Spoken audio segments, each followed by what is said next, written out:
Breaking news phone tapping కేసులో SIB మాజీ chief Prabhakar Rao కాసేపట్లో సిట్ ముందుకు విచారణకు రానున్నారు. దీంతో ఆయన్ను ఏం అడుగుతారన్న దానిపై ఉత్కంఠ నెలకొంది. అయితే ఇప్పటికే ప్రణీత్ రావును ప్రశ్నించింది సిట్. శుక్రవారం ఆయన సుదీర్ఘంగా విచారించారు సిట్ అధికారులు.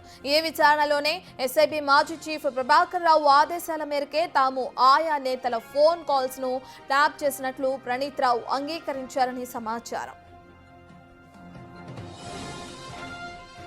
తెలంగాణ అసెంబ్లీ ఎన్నికల ఫలితాలు వెలువడిన అనంతరం అందరి సెల్ ఫోన్లలోని డేటాను తొలగించాలని, మూసీ నదిలో పడేయాలని ప్రభాకర్ రావు ఆదేశించినట్లు తెలుస్తుంది.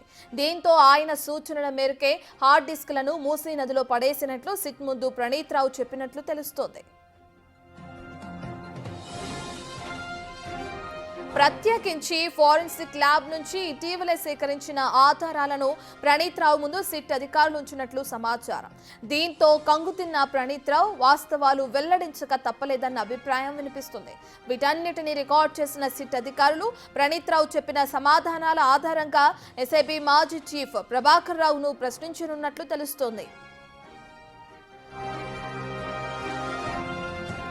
అసలు ఫోన్ ట్యాపింగ్ ఎందుకు చేయాల్సి వచ్చింది, ఎవరు చేయమన్నారు, ఈ మొత్తం వ్యవహారం వెనుక ఉన్న గత ప్రభుత్వ పెద్దలు ఎవరన్న దానిపై ప్రధానంగా ప్రభాకర్ రావును ప్రశ్నించే అవకాశాలున్నాయన్న మాట వినిపిస్తుంది. మరి సిట్ ప్రశ్నలకు ఎస్ఐబీ మాజీ చీఫ్ ప్రభాకర్ రావు ఏం చెప్తారు, అసలు ఈ మొత్తం ఎపిసోడ్లో ఎవరెవరి పేర్లు బయటకొస్తాయి, ఏం జరగబోతుంది అన్నది ఉత్కంఠ రేపుతుంది.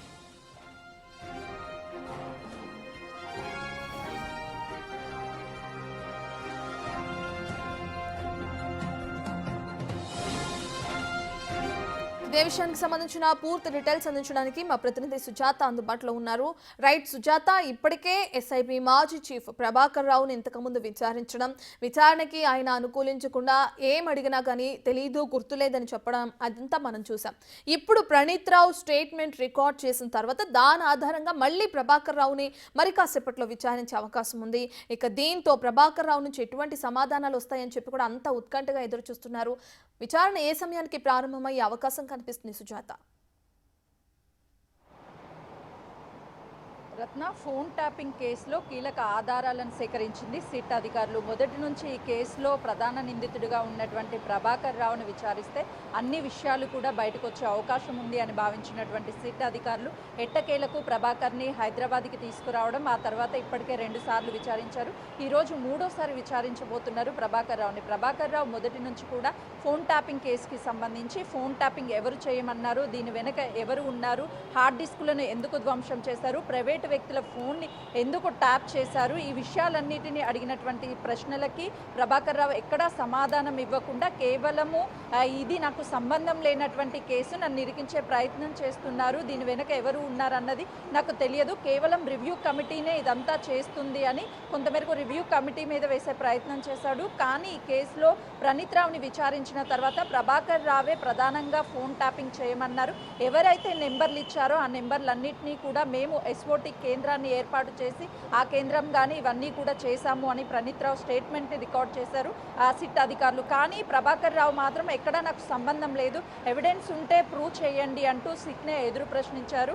అయితే ప్రధానంగా బీఆర్ఎస్ ప్రభుత్వం అధికారం కోల్పోతుంది, ఎన్నికల రిజల్ట్ వచ్చింది అన్న రాత్రికి రాత్రే కాంగ్రెస్ అధికారంలోకి వస్తుంది అని తెలుసుకున్నటువంటి ప్రభాకర్ రావు అమెరికా వెళ్ళిపోవడము, తను రిజైన్ చేసేయడము, ప్రణీత్ రావుకి సంబంధించి ఏదైతే ఎవిడెన్స్ అంటే ఫోన్ ట్యాపింగ్కి సంబంధించి ఎవరెవరి నెంబర్స్ని ట్రాప్ చేశాడు ఆ రికార్డ్స్ అన్నిటినీ కూడా ధ్వంసం చేయడము, దాంతోపాటు మూసీలో పడేయము, ఇదంతా కూడా ఓవరాల్ ఒక నైట్లోనే చేసేశారు. అంటే కేవలము అధికారం కోల్పోయింది బీఆర్ఎస్ ప్రభుత్వము, ఆ తర్వాత వచ్చే ప్రభుత్వం ఎలా అయినా సరే ఎంక్వైరీ చేస్తుంది, అన్నీ కూడా బయటికి వస్తే జైలు పాలవ్వడం ఖచ్చితంగా జరుగుతుంది అని భావించే ఇదంతా చేశారు అన్న ఆరోపణలు కూడా పెద్ద ఎత్తున వెల్లువెత్తుతున్నాయి. ఒకవైపు ఈ కేసుకి సంబంధించి భుజంగరావు, తిరుపతన్న, ప్రభాకర్ రావు, అదేవిధంగా రాధాకిషన్, శ్రవణ్ రావు వీళ్ళ 5గురికి సంబంధించి విచారించడంతో పాటు మరికొంతమంది స్టేట్మెంట్ని కూడా రికార్డ్ చేసుకున్నారు. ఇప్పటి వరకు కేవలము అధికారుల యొక్క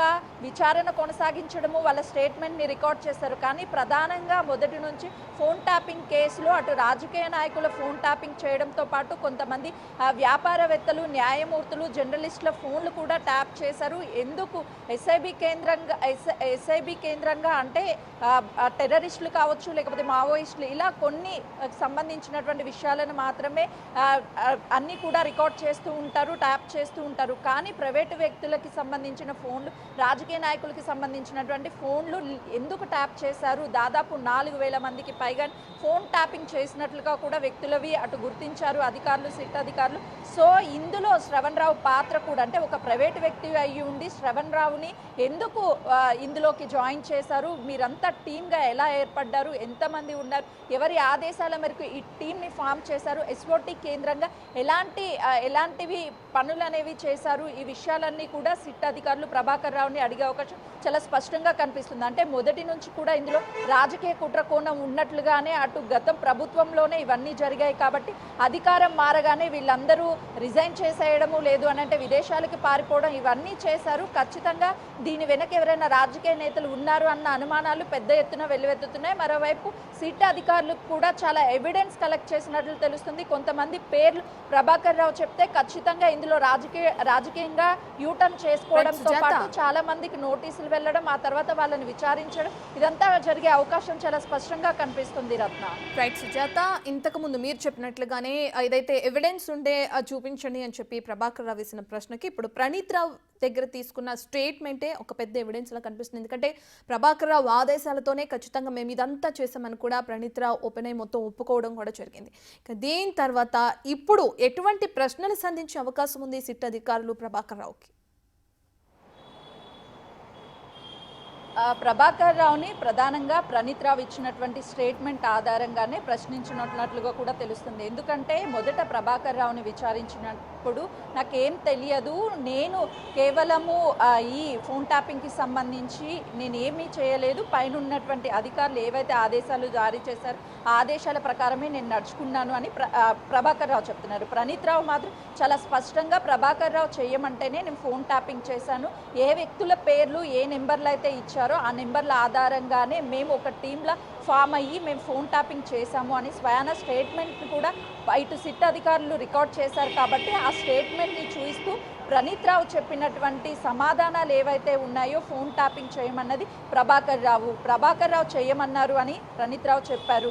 మీరేం చెప్తారు అనే ఒక ప్రశ్న సంధించే అవకాశం ఉంటుంది. మరోవైపు ఎవరెవరి నెంబర్లు, అంటే 4,000 మందికి పైగానే ఫోన్ ట్యాపింగ్ జరిగినట్లుగా కూడా అటు ఆధారాలను సేకరించారు. కాబట్టి ఈ 4,000 మంది ఫోన్ నెంబర్లని ఎవరు ట్యాప్ చేయమన్నారు?